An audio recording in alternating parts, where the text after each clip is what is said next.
హరి ఓం ప్రియపుత్రి పుత్రులారా, ఎప్పుడో 2010లో చూసిన సినిమా 300 మంది యోధులు, 300 నైట్స్.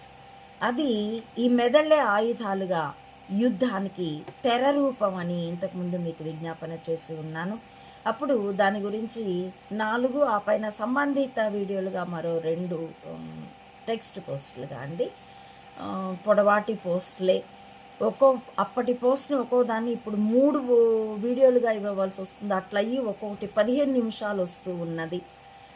కాబట్టి కొంచెం ఓపికతోనే వీటిని వీక్షించవలసిందిగా మిమ్మల్ని అర్థిస్తూ, అప్పటి పోస్ట్ 333 మార్చి 19, 2010న ప్రచురించానండి.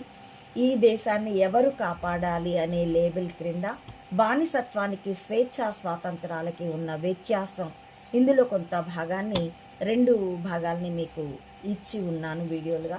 ఇప్పుడు మరొక భాగాన్ని మీకు సమర్పిస్తున్నానండి.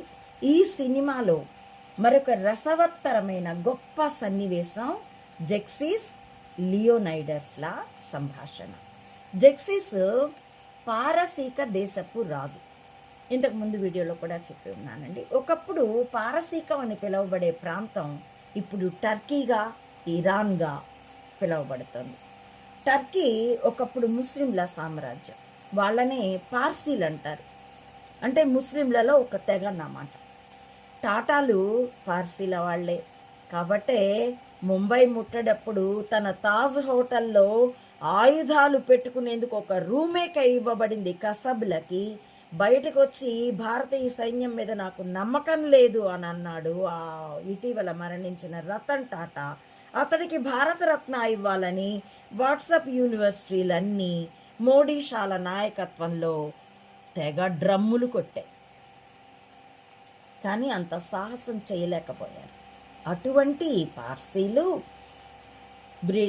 ముస్లిం మూలాలు ఉన్నవారు బ్రిటిష్ హయాంలో, అంతకు మునుపు ఢిల్లీ మొఘలాయుల హయాంలో కూడా చాలామంది భారత్కి వచ్చి వలస వచ్చి స్థిరపడ్డారు. ఇక జెక్సిస్ పాత్రధారి ఆహార్యం అంటే గెటప్, దాన్ని ఇప్పుడైతే ఇంకేదో మాట కూడా ఉపయోగిస్తున్నారు. అంటే వేషధారణ, దేహ భాష స్త్రీ పురుషులకు మధ్యస్థంగా నపుంసకుడిని గుర్తుకు తెస్తున్నట్లుగా ఉంటుంది. లియోనైడర్స్, జెక్సిస్లు వేషధారణలో పూర్తి వ్యతిరేక బిందువుల్లా ఉంటారు.